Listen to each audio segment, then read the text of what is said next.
Oi! Hoje a gente vai conversar sobre o jet lag. Você conhece essa condição? Já viveu isso? É ruim, né? Bom, então hoje eu vou definir o que é o jet lag e vou te dar algumas dicas também de como é que a gente lida com isso, como é que a gente diminui esse desconforto para quem vai viajar, né? Para quem está se programando aí para viver uma situação que pode trazer esse mal-estar. Né? Então, o que é o jet lag? O jet lag acontece quando a gente tem um não alinhamento aí do nosso funcionamento, né? Da nossa organização endógena, né? A nossa organização interna, orgânica, para a organização externa, para a organização do ambiente, do lugar onde a gente está, isso relacionado aos fusos horários, né? Então é quando a gente vai para um outro lugar que tem um outro fuso de funcionamento e a gente precisa meio que adequar a força, o nosso relógio, né, biológico aí, ao local. Né? E aí, quanto mais bruscamente isso acontecer e quanto maior o número de fusos que a gente for fazer alteração, né, na rotina para mais ou para menos, isso vai agravar de fato o desconforto que se sente nesta condição. Né? Então, assim, o que pode acontecer se você for fazer uma viagem, se você for se deslocar para um lugar de 2 ou mais fusos horários diferentes, que geralmente é isso que traz o prejuízo, né? Então, de 2 para mais. Você pode sentir um mal-estar, né, físico, geral, um mal-estar gastrointestinal é bastante comum, né? Também é comum a gente perceber mudanças de humor justamente por conta dessa desorganização e até, né, às vezes pode acontecer a privação de sono, horários diferentes de alimentação. Então, até a gente ajustar, pode mesmo trazer uma alteração de humor aí, de funcionamento e uma desorganização, um desconforto que é até físico. Uma curiosidade interessante é que as crianças costumam tolerar melhor, né, o jet lag.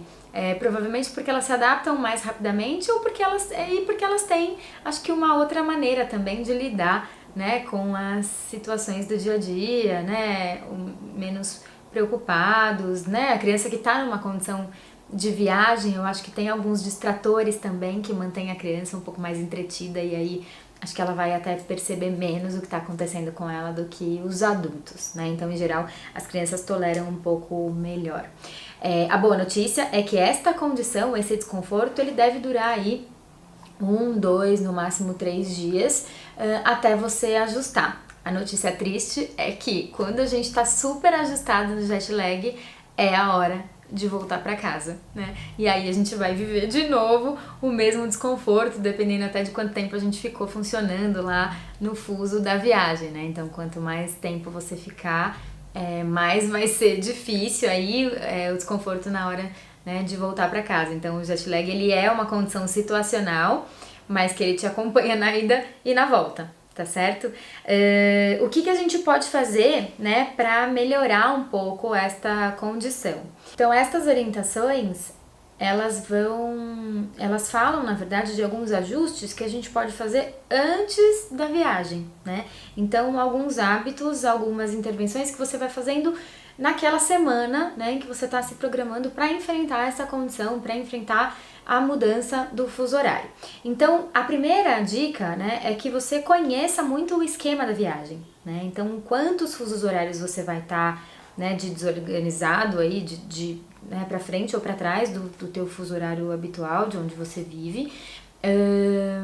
E qual é o esquema mesmo, né? Então, quanto tempo você vai ficar em cada lugar, se o teu voo, o teu deslocamento, em quanto tempo ele vai ser feito, se tem escala, se não tem, qual é o fuso horário de onde você vai parar. Então, conhecer o esquema da viagem garante de alguma maneira que você sofra um pouco menos, porque você tem condição de se preparar.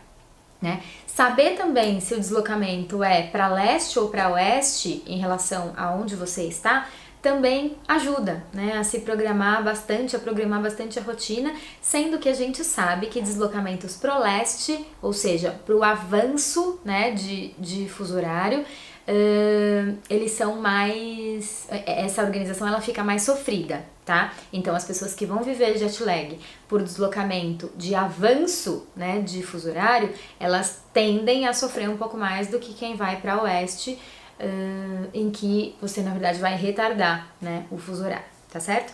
Além disso, o tempo de viagem, né, então qual é o tempo que você vai se manter viajando, porque isso ajuda também a se organizar, e algumas intervenções que podem ser feitas. Então, antes de viajar, saber o número de fusos e aí organizando a tua rotina com intervenções ambientais do tipo se expor à luz, então fazer, né, tratamentos com né, luz intensa, e aí tem todo um parâmetro para se fazer isso, mas se expor à luz, e aqui no país tropical onde a gente vive, a gente pode usar a luz solar, né, como nosso aliado, então se expor ao sol em horários que vão te ajudar a entrar previamente, né, na rotina em que você vai se instalar lá, se isso for possível, tá? Então, e além disso, né, fazer o uso da melatonina também, que é um hormônio que hoje a gente encontra ele, né,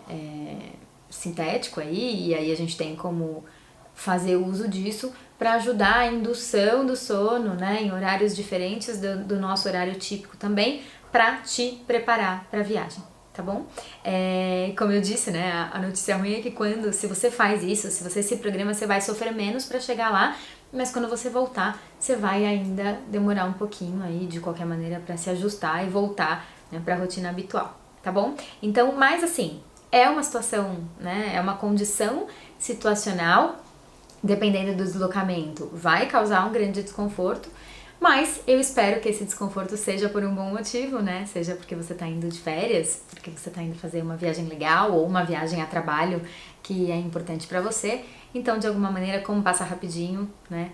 Vale a pena, tá bom? Espero que você tenha gostado desse vídeo e se você gostou, esse conteúdo te ajudou de alguma maneira, curte o vídeo e se inscreve no canal. Um beijo!